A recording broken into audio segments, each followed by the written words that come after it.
You know, you, you know how you have those studios that no matter what they release, you will just buy it no matter what? Like for me, there's Rockstar Games, you have your Sony Santa Monica, anything Kojima touches from software. And of course, you have Remedy Entertainment, who've honestly had one of the more interesting histories in terms of studio development. Now, I know this just seems really splurgy for the moment, but if you could just indulge me for a second, I promise it's gonna circle back to Alan Wake, I swear. Just let me cook real quick. First game Remedy released was Death Rally. It was a very simple top-down, like just a simple racer, and its aesthetic was very late 90s. It had the whole Mad Max thing going. It was cool, post-apocalyptic.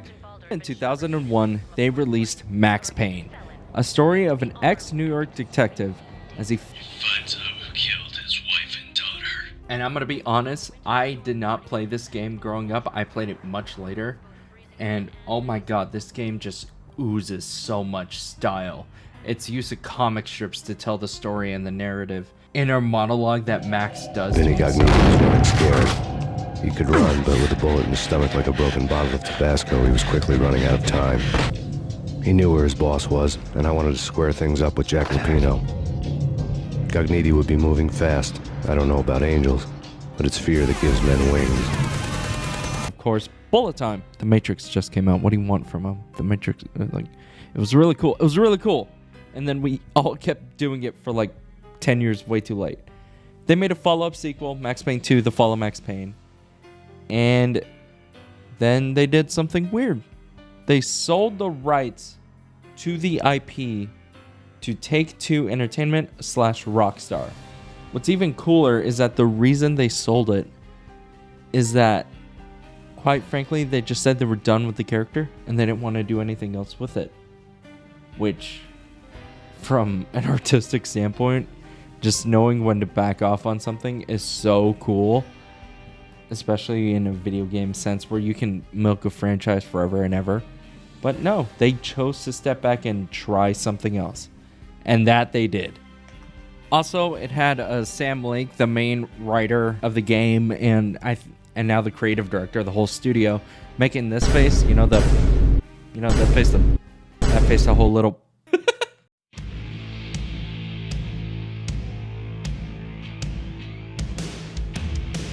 At E3 2005, rest in peace by the way, there was a trailer showing off Remedy's latest work since Max Payne 2 called Alan Wake. It depicted a small Pacific Northwest inspired town with these wide, dense vistas, things we've never seen before, at least at this level of quality, and so much praise coming from anyone that saw the trailer at the event.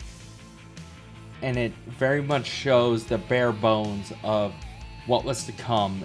2005, we had our first demo created. We were approaching publishers, and it shows open world, it shows Alan Wake, the character, it shows day and night cycle, talks about light and darkness.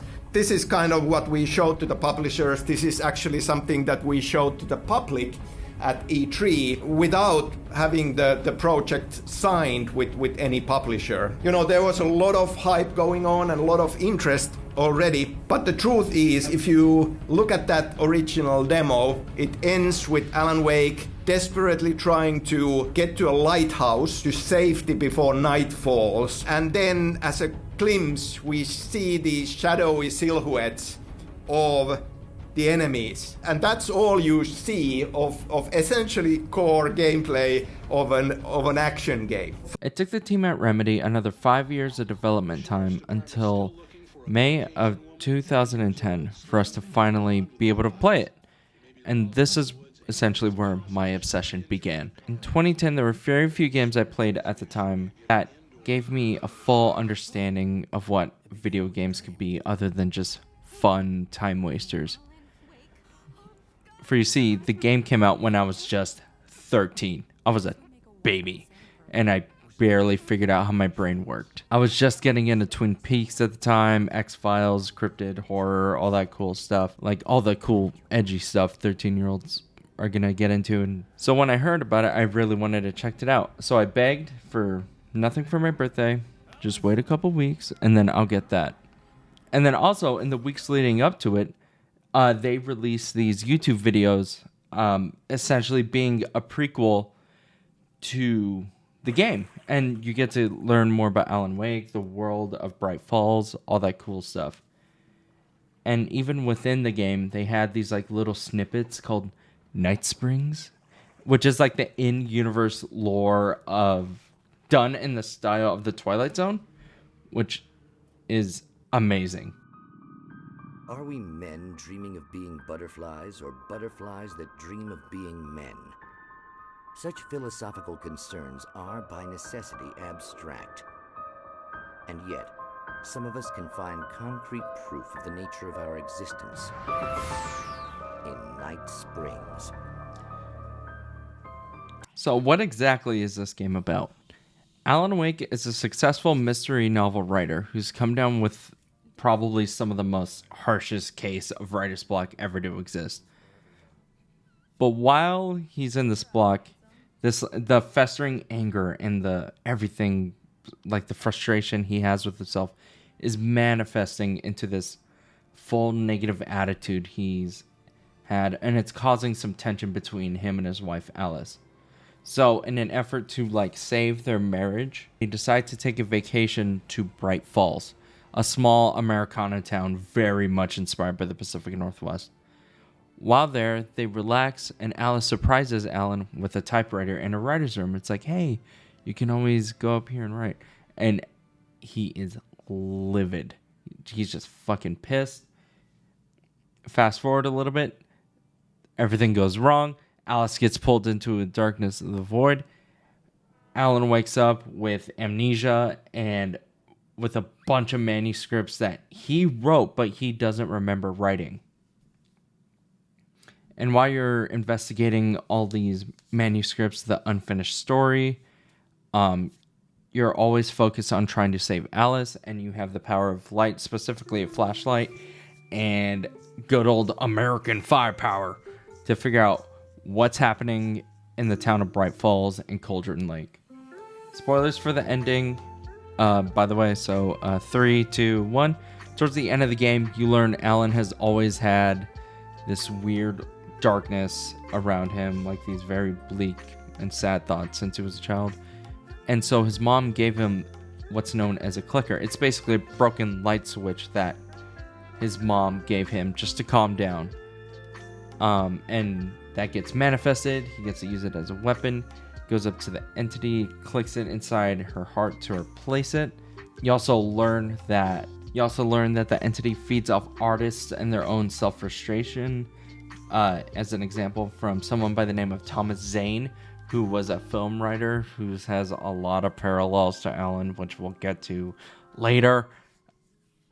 And then, like in the final 1 or 2 chapters of the game, Alan manifests this full negative evil doppelganger version of himself called Mr. Scratch.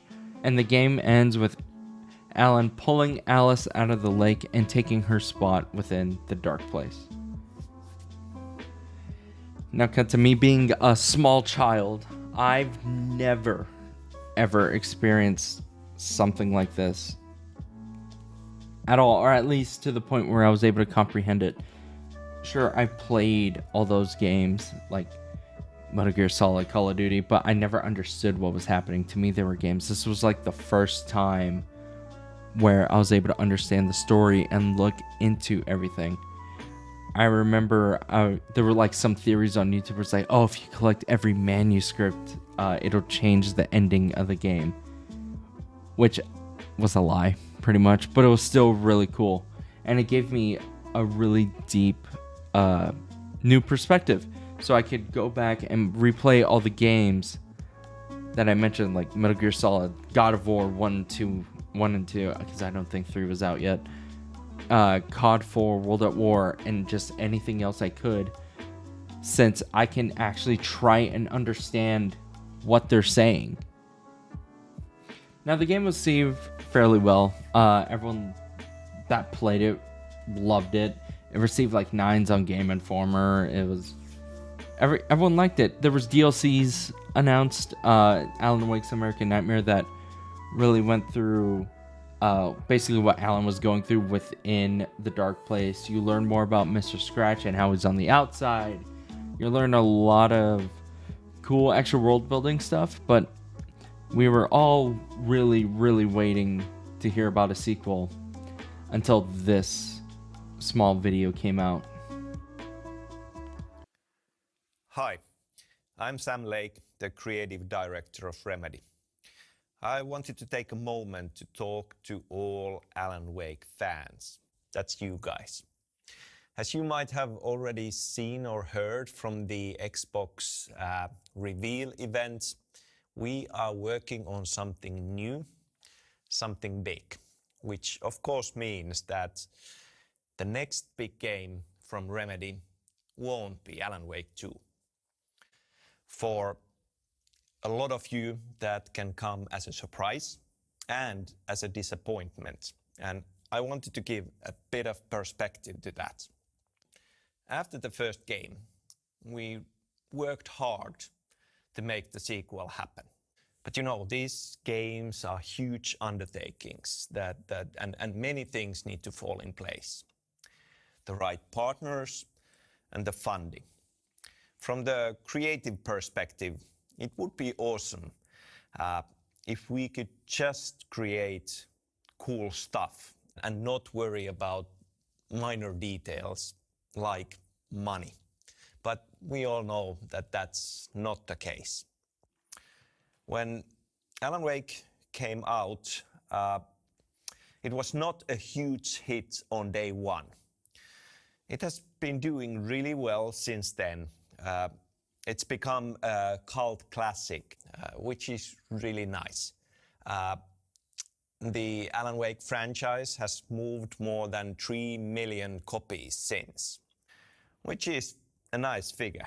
But when the game was released, that was not the case immediately. Any notion of a sequel was just put on pause until they could find a way to explore ideas and like be able to deliver a product they would be proud of. Which, coming from me now, as someone who's trying to make this shit work, it is so cool. It's a harsh reality, but it's so gangster. I'm not gonna lie.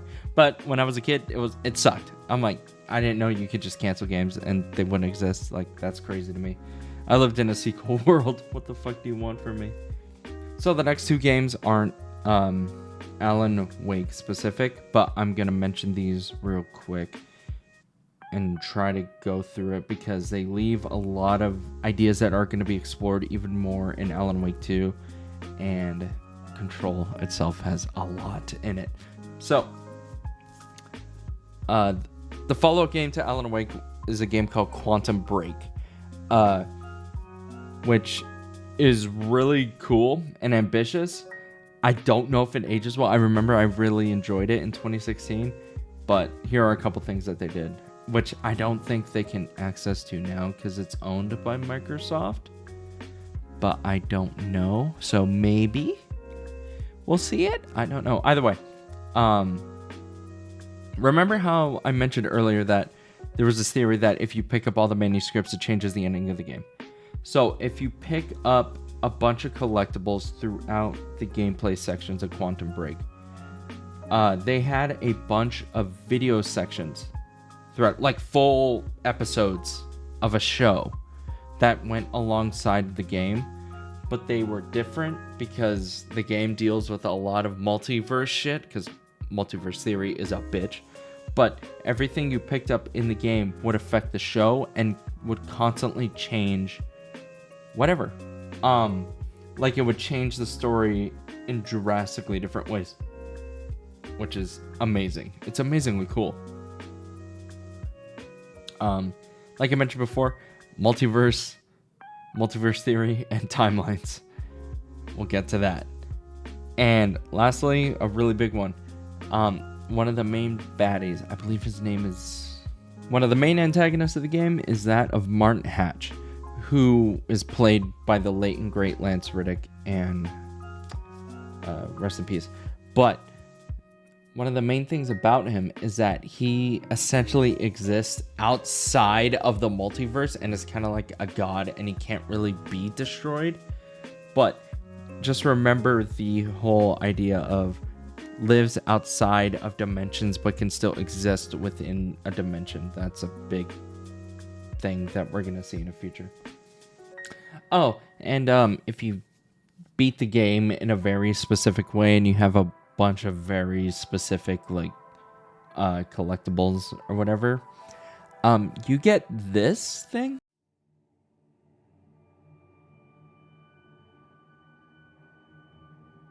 It's not a lake. It's an ocean.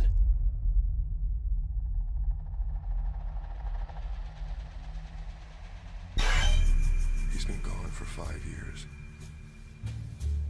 Dark matter and dark energy constitute over 95% of our universe. We're just a speck of light floating in an endless ocean of darkness.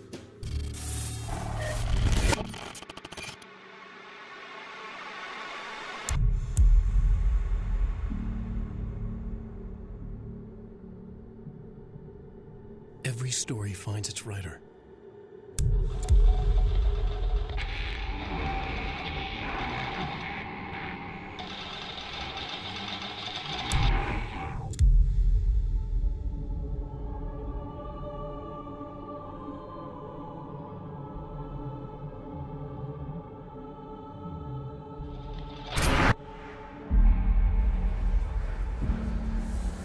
Wake has a bloody knife in his light of the flashlight. He smiles a wicked smile. He lies enough with blood on his face, eyes staring.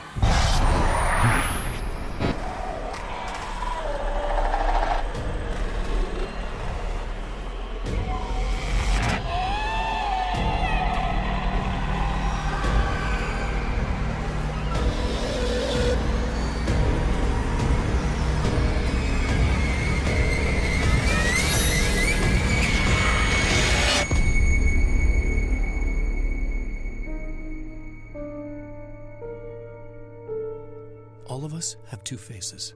The one we wear for all to see, and the face that lies beneath in the dark.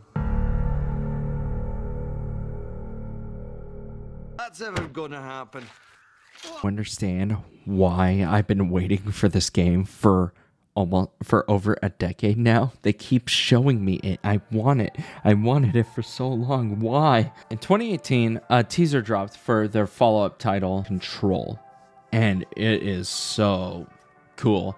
Like seeing all the walls move, this like insanely dope brutalist architecture, one of the greatest gun designs I've ever seen, because it's like alive and it moves, and it's, oh my god.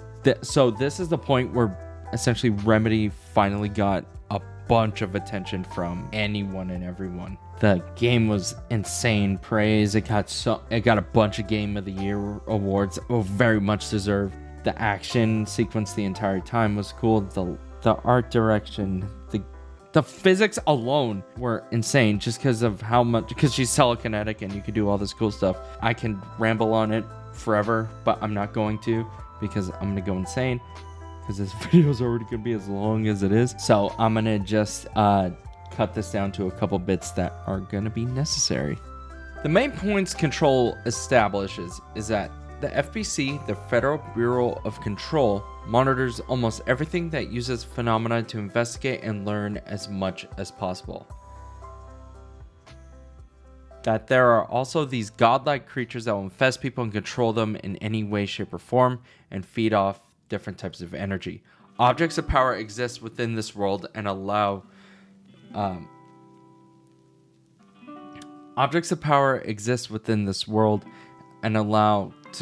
you to be able to contact and traverse between all these different dimensions.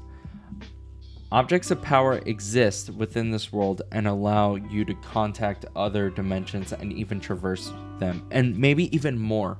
There's almost limitless potential with these. Jesse's brother Dylan mentioned someone by the name of Mr. Door. Wink, wink, nudge, nudge. The technique of mixing live action and video game narrative is nearly perfected in this game, using electronics like TVs, film reels, even the silhouettes and stuff, just to give more in-depth lore drops, is perfected and doesn't detract from the gameplay like it did in Quantum Break, where you literally had to watch an episode of a show. Also, one of the main doctors, Dr. Darling, has gone missing, and he's led all these expeditions going into all these other dimensions and rifts.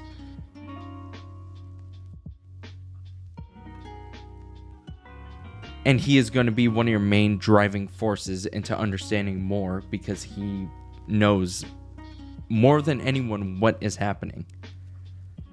Also, Ati, that guy, legend. We'll probably never see him again. Never probably see him again. Never, ever. Lastly, after an amazing DLC known as the Foundation, you have all these awards, everything that Remedy has deserved. One DLC was announced, the AWE. And as the main character Jessie is walking through, she begins to see visions of this man using a typewriter.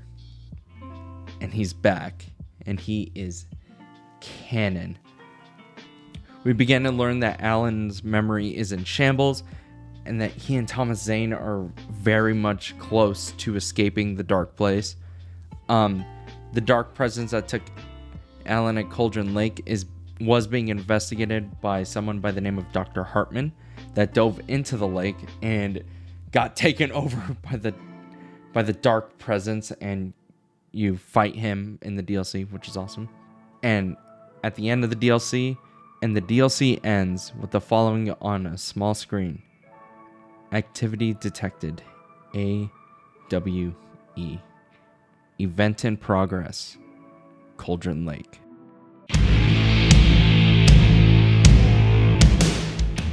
Waited 13 years and have played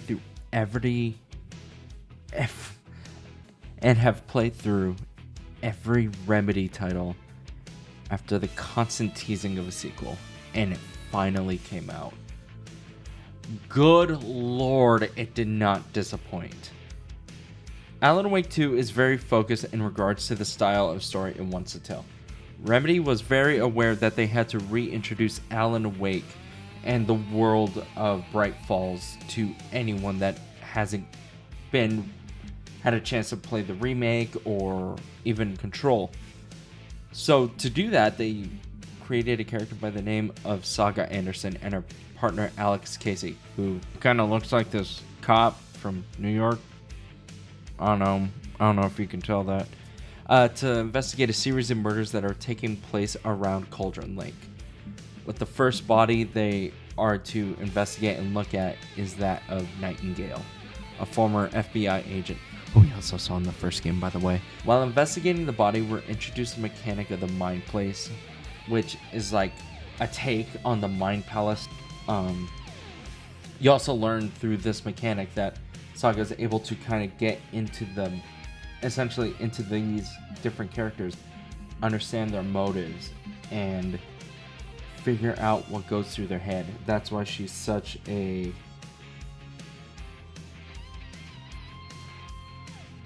good FBI agent. We also learned through the investigation that the manuscripts are starting to appear again, and they give really in-depth, clear instructions of where things are, where they need to go, and no matter what, they have to follow this script because it helps exactly what they need to go. We're beginning to be fully enveloped into the world, and later, as we keep playing through the game, we stumble into what's known as an overlap, which is a section between our world and the dark place that allows you to enter the world. You fix the leak, you patch the hole or fix what escaped it, which in this case is Nightingale's body, and then it closes it. You fix the overlap, and it fixes. So after Saga goes through the first overlap and kills Nightingale, Alan appears at a beach with zero memory of what's happening, only asking for a clicker and warnings of Mr. Scratch. And on our way back up to the police car, we see the FBC scanner blowing up and just warning that, yo, something is happening at Cauldron Lake. And for the record, it was dead quiet until Alan showed up. So it's not even the fact that Nightingale was out that caused it. It was Alan specifically, which is really interesting. So while Saga and Alex are investigating and interrogating Alan for all these questions, like what happened, where'd you disappear for 13 years? Alan looks over at a bucket, and in the bucket it sends him back into the dark place in a way. And we kind of see it as a flashback, and it cuts to him in a green room waiting to enter a talk show called In Between with Mr. Door, which, funny, get it? It's like the Quantum Break thing where he might be an in-between because he lives in existence and his name's Mr. Door. You can't really, clever. During the interview, which is a live section, by the way, and it's so well done, we learn Alan's writing a new book. Mr. Door gives a not-so-subtle commentary, which is both a commentary on the game and his own writing. So does what get old? Publishing a new book. Are you okay there, my friend? You look like you've been cooped up in the writer's room for a few too many years.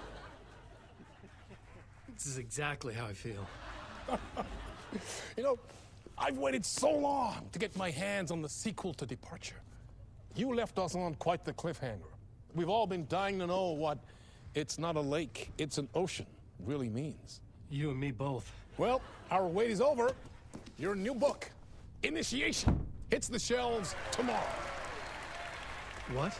That's exactly what every reader will be asking. This book is mind-bending. It's so cerebral. I mean, how would you describe it? An auto-fictional thought experiment?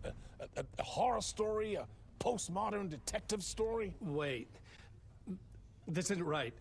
I haven't written anything. You get the idea.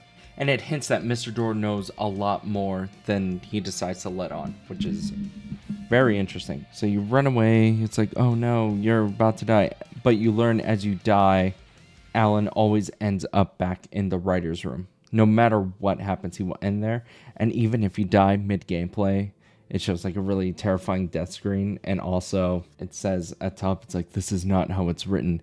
So it shows no matter what you do, this entity will not let you die until you complete your piece of work, which is kind of terrifying, but it's really cool. And it's just like the small details like that are just,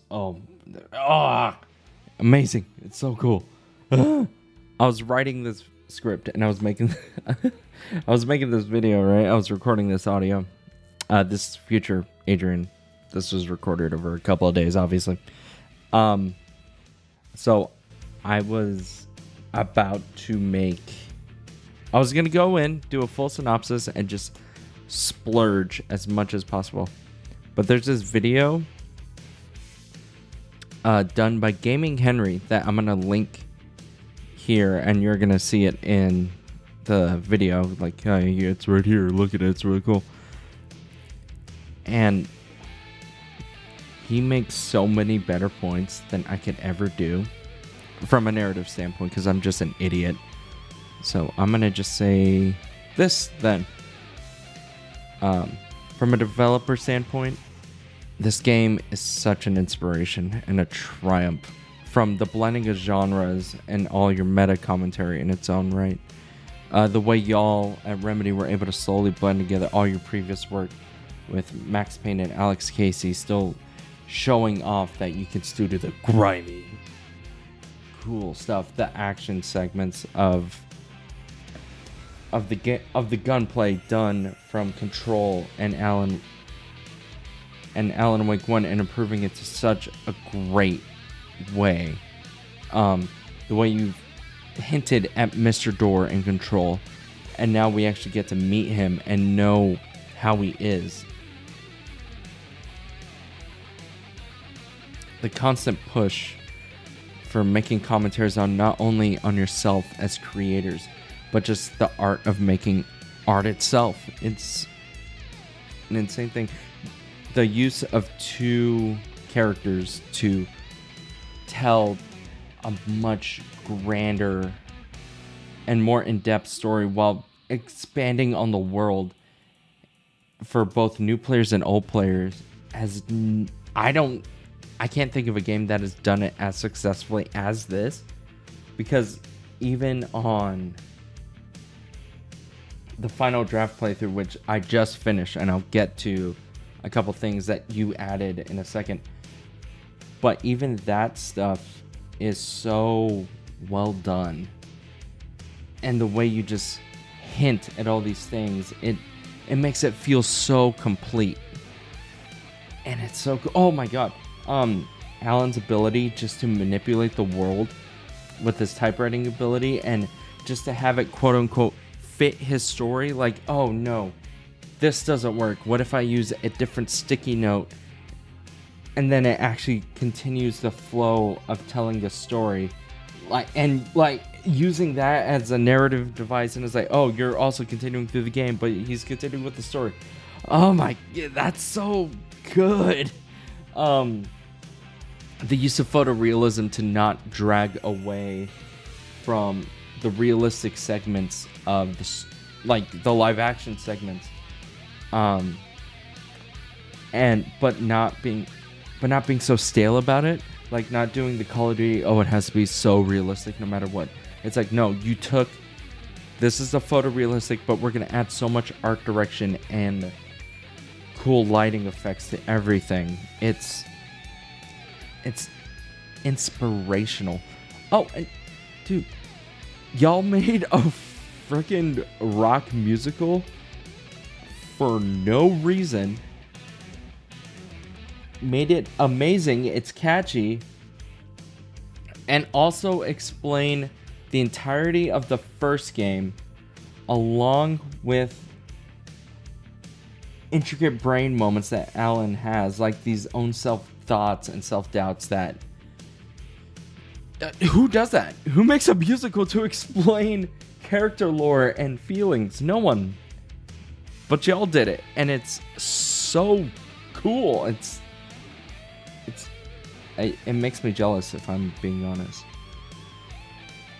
However, as a fan who grew up with the first game and is now making games, playing this hit a lot harder for me than I thought it would. I've always kind of pulled something for myself when I'm making a piece of art, no matter what. And especially with this last year's dev cycle, it was really a tough time for me. I became really cynical. I became a genuinely mean person at times. And I hit a low I haven't hit in a very long time. And it was fucking terrible. It was really bad. It took me leaving that job, resetting, and allowing other people in to help me, just both in an artistic sense and in a personal life, in a personal manner. I mean, to learn and how accept it that it is a part of me. This dumb brain thing. This, like, you're gonna have your blocks, you're gonna have your bad moments, but that's just how it is, and it's okay. And this game brought me back to who I am and how I felt. That even though I may still be in a dark place, there's always going to be a way out if you just keep going. And it may seem like a loop, but it's not a loop. It's a spiral. So hats off to you, Remedy. Thanks for everything. And I'm excited to see what y'all do next. I know Control 2 is coming out. I know the DLC is announced too. Oh, also, you guys pulling out of nowhere that the doctor, what's his name? Doctor, what's his name? Hold on, I'm scrolling through my notes. I'm so sorry. That Dr. Darling, he's in the dark place. He was at Cauldron Lake. He was over there investigating, and it was gone. He didn't disappear. He just went into the dark place. So he's with Alan. So I'm kind of hoping we see a Control Alan Wake crossover at some point. I don't know. That'd be amazing. I feel like I'm just rambling at this point. If only I knew how to bring this song.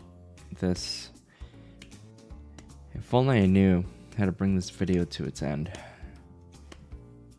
Gotta figure it out. How to bring this video to its end.